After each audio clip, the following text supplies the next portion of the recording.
This is a rebroadcast of Eyewitness News.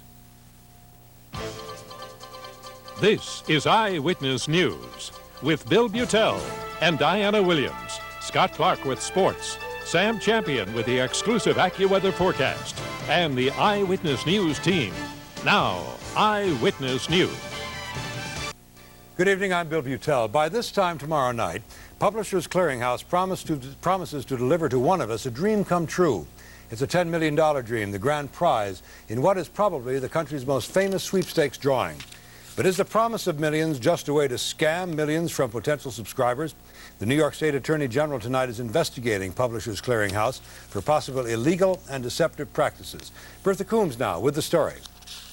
Barbara and John Armelino of New Jersey beat some pretty big odds in 1987 to claim $10 million from Publishers Clearinghouse. It happens, but attorneys general in 6 states, including New York, worry the company's mailings may go too far to get you to enter their contest. We're interested in looking into practices that we think may be deceptive, may be illegal. This is an investigation at this stage. Now, most people are sophisticated enough to know that if they get a message saying they may have already won $10 million, they will not necessarily have to rush to their bank machine anytime soon.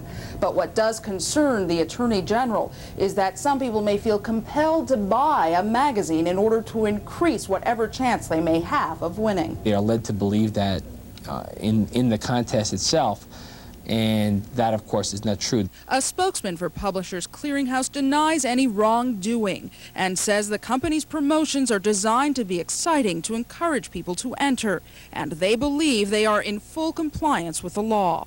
I don't think too many people expect to win, but everybody expects at least to have a chance to win. Jeffrey Herman sued Publishers Clearinghouse last year when it was discovered some entries had accidentally been discarded. Despite that case, he feels the company operates fairly.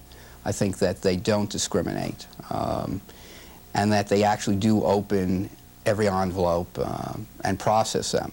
The drawing is Friday night. You, or even I, may have already won.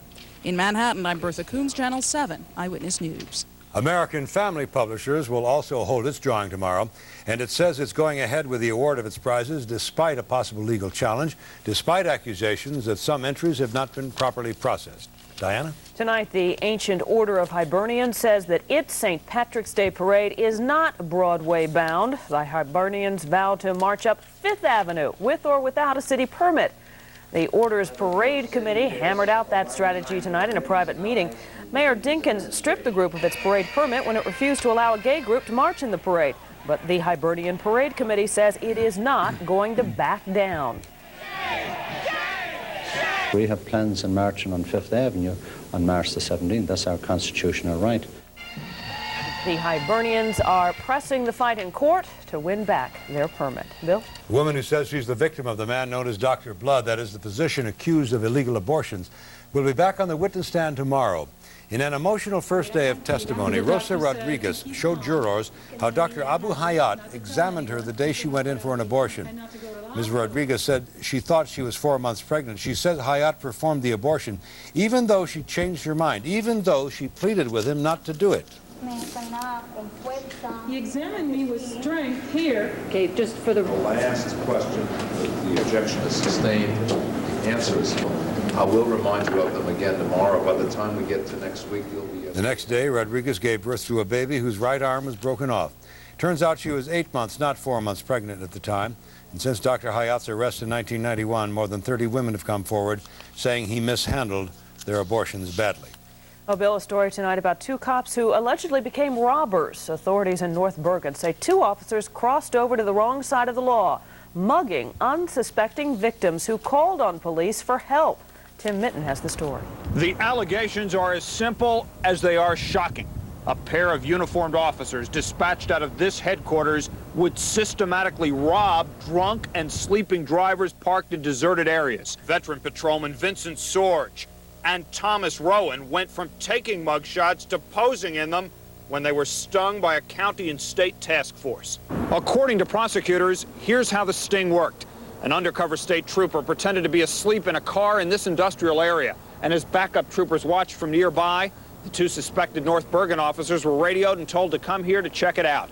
but instead of trying to wake him to see if something was wrong, they allegedly dragged him out of the car, beat him up, and stole $625 from his pocket. Prosecutors say officers Sorge and Rowan then fled at high speed in their patrol car, throwing the money out of the window as county investigators tried to pull them over. The officers were finally stopped and arrested several blocks away. There's no credible explanation for this sort of conduct. These gentlemen are denying everything. They didn't rob anyone. They didn't mug anyone. They're also charged with official misconduct because they're police officers. They did not disgrace their uniform. The undercover trooper did not assault himself. He was physically assaulted and injured, and money that did not belong to these two North Bergen police officers was stolen by them. Tonight, the arrested officers are free after posting $5,000 bail and agreeing to surrender their guns. And as the investigation continues, the hope here at headquarters seems to be that in the future, it'll be easier to tell the cops and accused robbers apart. In North Bergen, Tim Minton, Channel 7, Eyewitness News.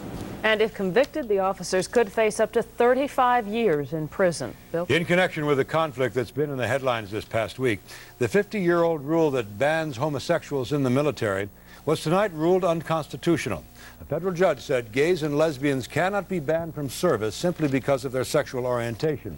This decision comes in the case of Keith Meinhold, a Navy sonar operator who was discharged last August after announcing on TV that he is gay. Meinhold served 12 years in the Navy, and tonight he's elated by the ruling. The policy that discriminates against somebody just because of who they are is unconstitutional.